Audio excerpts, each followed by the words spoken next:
નમસ્કાર. આજે ગુજરાત પરિવારના અમારા મહીસાગરના શહીદ મણીલાલ સાહેબના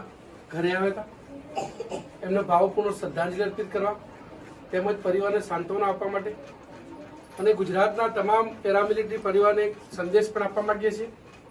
કે આ સંગઠન આજે ખૂબ જ દિલગીર છે. પોતાનું દુઃખ વ્યક્ત કરી રહ્યા છે કે સંગઠન બન્યા પછી તમામ નિવૃત્ત જવાન એક જે સૈનિક તરીકેનું સન્માન હોય એ આ સંગઠન અપાવતું હોય છે, પરંતુ માહિતીના અભાવે આવા કેટલાય ઉદાહરણ ભૂતકાળમાં બનેલા છે કે સંગઠનને પ્રાપ્ત માહિતી ના હોવાના કારણે પોતાની સાથે જોડાયેલા નિવૃત્ત જવાનને જે સન્માન એક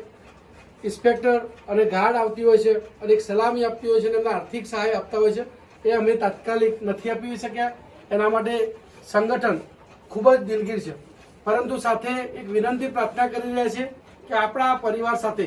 જે મણીલાલ સાહેબને આપણે સન્માન નથી આપી શક્યા એવું ભવિષ્યમાં કોઈ પણ આપણા નિવૃત્ત જવાન સાથે ના બને એના માટે આપ પોતાના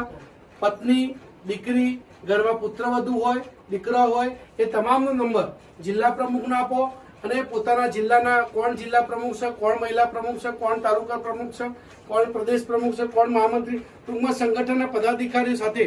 પોતાના પરિવારને કનેક્ટ કરો અને અમને માહિતી આપો કે આપણા ઘરમાં ખાલી હું આ